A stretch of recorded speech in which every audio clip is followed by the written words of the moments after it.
welcome to McBridgeConsult.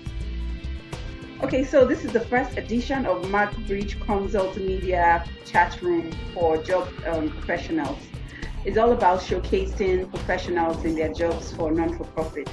We want to see them face to face so that other people out there looking for opportunities to start a career in non-for-profit can choose. So you're here today, you've been in this. I'd like to know you, and then we go ahead. My name is To. Thank you for honoring me, for inviting me to be the first guest on your program. Yeah. It's such a pleasure to be here. Thank you, Faith. So, You're welcome. I started my career about 12 years ago, and I've always had interest for the not-for-profit sector. So while I was in school, I started as a volunteer with UNICEF. I couldn't choose the department I was meant to work in, so the only available department was marketing. All right. So I gladly took it because I've always had interest in social development. So from UNICEF, when I left school, they called me back for full-time employment. Awesome. It was on a contract basis. I did it for about 3 years. And from there, one of the staff actually recommended me to Faith Foundation. Of course, I passed through the interview process and everything, and I was selected.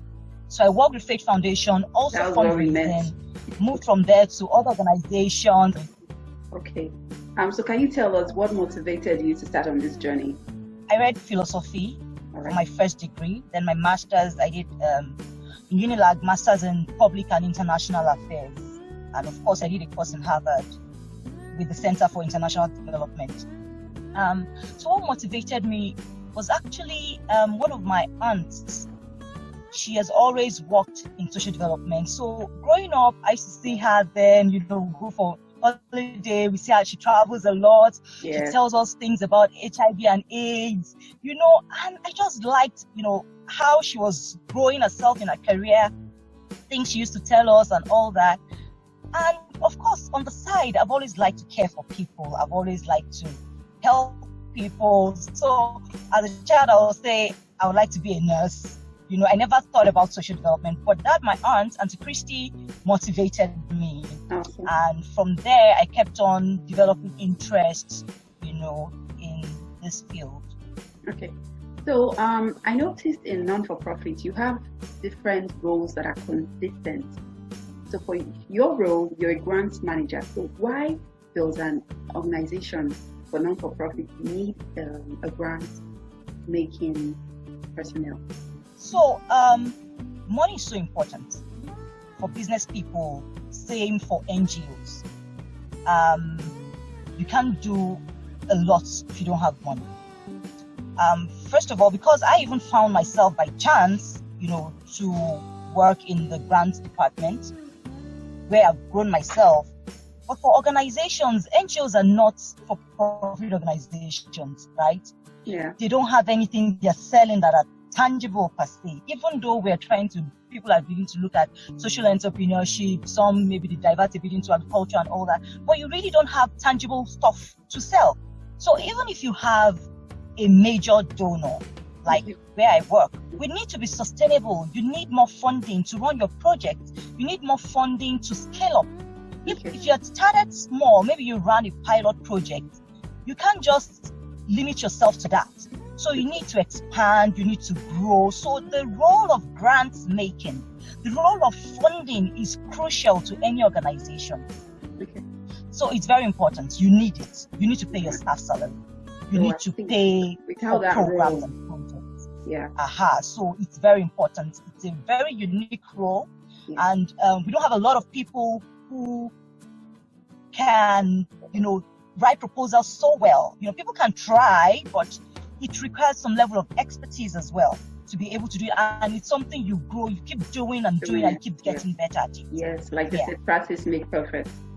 Okay, that's fantastic to know. So if I, for instance, want to go into that career, so what advice will you give to me? First of all, like I said, you must have the interest, you must have the flair for grant sourcing. Okay. Because it's very challenging. And for someone like me, I've tasted the two worlds. So I've worked as a fundraiser, sourcing for the funds, right? I've also worked as a grant administrator, where we give out the grants. That's at EFINA. EFINA is financial, enhancing financial inclusion and access. So we were giving out grants, and I was the grant administrator. So I understand both worlds. I know what donors are looking out for. I know the dynamics in sourcing for the grant. So if you want to go into this field, one, you must have interest. Two, you must develop yourself. So you go for trainings, keep your ears to the ground, look out for opportunities. You go for networking events, right? When you go for networking events, it's not about meeting every single guest that comes for that particular event. It may just be one or two people that are very, crucial to the work that you do. You liaise with them and begin to interact and see how you can synergize your work and benefit from them. So networking is important. You can also start by volunteering, like I did at UNICEF. So I joined them as a volunteer. And because of the way I worked, they called me back when I left school, right? So those are ways in which you can, start or begin that journey. And of course, with the help of God, keep growing and growing. Exactly. The field. Volunteering is not something that is common in this environment, in this side of the world. But I'm happy a lot of young people are doing it. And there are lots of sites out there on the internet that can actually push one to do that. So because of our timing, if you have last words for our audience, please feel free. I would like to say thank you for listening. I appreciate you. I don't know if I've been able to make sense, but then Absolutely. I would encourage you to keep on, trying, especially for people who are sourcing for grants. Keep trying. It's not easy. Someday you will hit, that big deal, that big funds, right? So just keep trying and trying, and then reach out to people that can help you. You can't do it all alone. You have people around you, talk to people. And again, don't burn bridges, because I know that while at Faith, I made some friends. That was where I met Faith, Faith and that's me. Close friends till today. Yeah, so rest of them. That's it. Yeah. Okay. Thank you so much for being the first guest on this chat room for Human of Lagos Nigerian Professional Jobs under McBridge Consulting. And we hope to have you next time. Yay! Yes, we have our social media handles for those of us watching for the first time. So you can see us on our YouTube channel, Twitter, Instagram, Facebook. At the end of this viewing, you will see those handles so you can follow us. Thank you once again.